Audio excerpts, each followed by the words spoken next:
जय हिंद साथियों। ये जो लिपिक ग्रेड सेकेंड कनिष्ठ सहायक की परीक्षा हो रही है उसके पेपर को हल करने के लिए कुछ टिप्स दे रहा हूँ ताकि बिना एक्स्ट्रा मेहनत के इन बातों का आप ध्यान रखें तो परीक्षा हाल की परफॉर्मेंस से भी आपके परसेंटेज कुछ बढ़ सकते हैं और जो माइनर आपका जो कई बार सिलेक्शन मिस हो जाता है वो इस बार श्योर सिलेक्शन में कन्वर्ट हो जाए।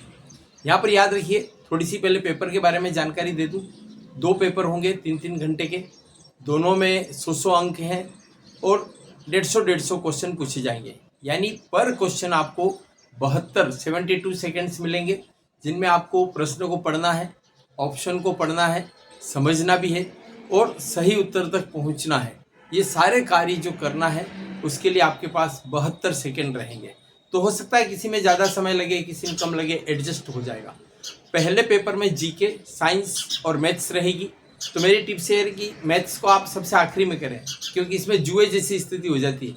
आप एक बार मैथ्स के सवाल में घुस जाते हैं तो उसको हल किए बिना आप छोड़ेंगे नहीं। और कई बार क्या होता है, काफ़ी मेहनत, टाइम कहाँ निकल जाता है पता ही नहीं लगता है। और उसके बाद भी थोड़ी सी कैलकुलेशन की गड़बड़ी से अगर वो गलत हो गया तो माइनस मार्किंग हो जाएगी। इस बात को आप ध्यान रखिए। सेकेंड पेपर में 75 क्वेश्चन हिंदी से और 75 क्वेश्चन इंग्लिश से आएंगे। और ये तो हो गया आपका रिटर्न एग्जाम। अब आपका पहला पेपर बिगड़े तो घबराने की जरूरत नहीं है। हो सकता है कि आप सेकेंड पेपर में कुछ अच्छे मार्क्स ला करके उसको कंपनसेट, भरपाई, क्षतिपूर्ति कर लेवें। कई बार स्टूडेंट क्या करते हैं, पहला वाला पेपर बिगड़ जाता है तो सेकेंड पेपर आधे अधूरे मन से देते हैं। ऐसी गलती कृपया बिल्कुल भी नहीं करें। अब यहाँ पर ध्यान रखिए, 5वां विकल्प भी दे रखा है। तो 5वें विकल्प में आपको ध्यान रखना है, किसी प्रश्न के अगर आप चारों अटेम्प्ट नहीं भरना चाहें तो 5वां अटेम्प्ट होता है, उसमें 5वां क्वेश्चन होता है। अगर चारों ऑप्शन नहीं चुनना चाहें कि नॉट अटेम्प्ट, अनुत्तरित प्रश्न, उसे जरूर भरिए। उसे नहीं भरने की स्थिति में आपके -1/3 हो जाएंगे। यानी 1/3 अंक क्या हो जाएंगे, आपके माइनस हो जाएंगे, जो भी उस क्वेश्चन के लिए आपके पास प्रिस्क्राइब्ड मार्क्स हैं। और अगर गलती से आपने 10% से ज़्यादा गोले खाली छोड़ दिए, अब जैसे 150 क्वेश्चन आ रहे हैं, 15 या उससे ज़्यादा, 15 से ज़्यादा क्वेश्चन, 16 क्वेश्चन भी ऐसे छोड़ दिए जिनमें आपने पाँचों के पाँचों सर्किल नहीं भरे हो, फिर आप उस परीक्षा के लिए क्या हो जाएंगे, अयोग्य, डिबार घोषित कर दिए जाएंगे। तो अपने ऐसा रिस्क क्यों लेना। अब कितना परसेंटेज लाएं, क्या करें, तो पिछली बार की आप कट ऑफ देख लीजिए, उससे 10% ज़्यादा आ जावे, इतना मार्जिन लेके चलिए। उससे आगे तभी जाना है जब आपको फुल कॉन्फिडेंस हो, क्योंकि माइनस मार्किंग है इसलिए आपको रिस्क थोड़ी सी कैलकुलेटेड लेनी चाहिए। मैं आपको ये सलाह कभी नहीं दूंगा कि आप हाथ करके अपने फ्यूचर को ख़राब करें।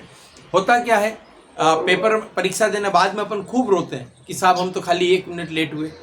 1 घंटा ही आपको समय मिलेगा। 1 घंटे के पहले पहले आपको परीक्षा केंद्र के अंदर प्रवेश कर जाना। प्रवेश करके मालूम पड़ा पेन भूल गए, गाड़ी की चाबी किसी को देनी है, पानी की बोतल लेनी, फिर बाहर निकले और इस बीच गेट बंद हो गया, फिर कुछ भी नहीं होगा। तो ये गलती बिल्कुल भी नहीं करें। जब भी आप क्वेश्चन पेपर हाथ में आए, सारे डायरेक्शंस पढ़े। होगा क्या पता है आपको, यार हमको सब पता है, कोई नई बात आई तो, अरे कुछ नहीं तो कम से कम उन पेपर को पढ़ने में, वो एमआर शीट है, वो डायरेक्शंस पढ़ने में अपने आप में थोड़ा सा इजी हो जाते हैं, थोड़ा कंफर्ट, एग्जाम के माहौल में रम जाते हैं। कोई भी क्वेश्चन हल करते समय, एक तो मैं आपको बता ही चुका हूँ मैथ्स सबसे आखिरी में हल करनी। मैथ्स में क्या करना है, पहले 4 ऑप्शन देख लो। कई बार क्या पाई का मान है, आपने क्या रख दिया 22/7, कई बार रख दिया 180 डिग्री, कहीं 3.14। अब आपको पता ही नहीं कि ऑप्शन वो पाई में पूछ रहा है कि पॉइंट में पूछ रहा है कि डिग्री में।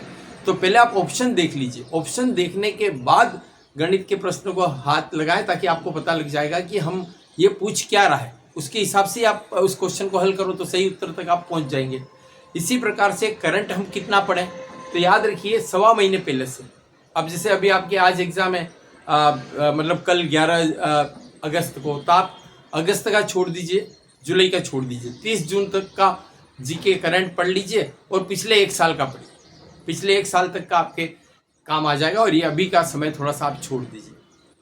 यहाँ पर एक चीज़ यही है कि अगर हमको रिस्क लेना ही हो तो फिर क्या करें। कई बार हम उस तक कुछ क्वेश्चंस तो आपको रिस्क लेने ही पड़ेंगे। तो कई बार क्या होता है, 2 ऑप्शन नेक टू नेक आ जाते हैं कि आपको चार ऑप्शन है, 5वां तो खैर अनुत्तरित वाला है, 4 तक पहुंच गए, अब क्या करें साहब। तो जो मन की आवाज़ आती है ना अंदर से, वही क्या कहते हैं, राइट चॉइस बेबी, आप उसको कर दीजिए।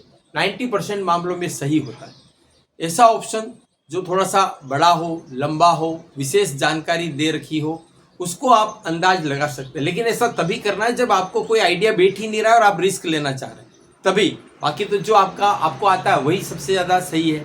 यहाँ पर कुछ चीज़ें आपको थोड़ा सा ध्यान रखना है कि सामान्य तौर पर उपरोक्त सभी सही है, वो वाला सामान्य तौर पर सही होता है। कई बार क्या होता है, कंप्यूटर से रेंडमाइजेशन में दूसरे नंबर पर आ जाता है, तो आप सोचते हो उपरोक्त सभी सही है तो चौथे नंबर आना चाहिए। नहीं, अगर तीसरे नंबर पर आता है तो उसमें लिखा हुआ होगा कि उपरोक्त दोनों सही है। उपरोक्त सभी सही है वो सबके लिए आता है, भले वो पहले नंबर पर आ जाए कि दूसरे नंबर पर आ जाए। वो कंप्यूटर में जो रेंडमाइजेशन करते हैं, ऑप्शंस का अलग अलग सेट बनाते हैं, उस वजह से ऐसा हो जाता है। अब यहाँ पर आप देख लीजिए कि जो कूट वाले आते हैं, सुमेलित करने वाले आते हैं, कालानुक्रम वाले आते हैं, बहुत कठिन नहीं होते हैं। एक आधो भी आपको अगर एडजस्ट हो गए तो फिर आप उस सही उत्तर तक पहुंच जाओगे। एक वो कथन कारण वाले आते हैं, तो उसमें भी सामान्य तौर पर दोनों सही हैं और स्पष्टीकरण कथन का सही रूप से उसको रिप्रेजेंट करता है, वो वाला ऑप्शन अधिकतर मामलों में सही होता है। यहाँ पर मैं आपको बता दूं, सर्किल साथ में भरते जाए। ये गलती नहीं करें कि पहले प्रश्न का आपने सभी क्वेश्चंस के टिक कर ली और बाद में इकट्ठी OMR शीट भरेंगे। कई बार आपने 7वें क्वेश्चन का गलती से 7वें के बजाय 8वां सर्किल भर दिया, 8वें का नंबर भरेंगे, पूरी सीरीज बिगड़ जाएगी। क्वेश्चन करते रहे, हाथों हाथ सर्किल भरते जाए। और वैसे भी आपको 5वां जो ऑप्शन है ना, अनुत्तरित प्रश्न, उसके लिए वैसे ही 10 मिनट एक्स्ट्रा मिल रहे हैं, तो 10 मिनट तो आपको सबके लिए मिल रहे हैं ना, 10 मिनट वैसे ही बढ़ गए, तो टेंशन लेने की जरूरत नहीं, हाथों हाथ भरते जाए।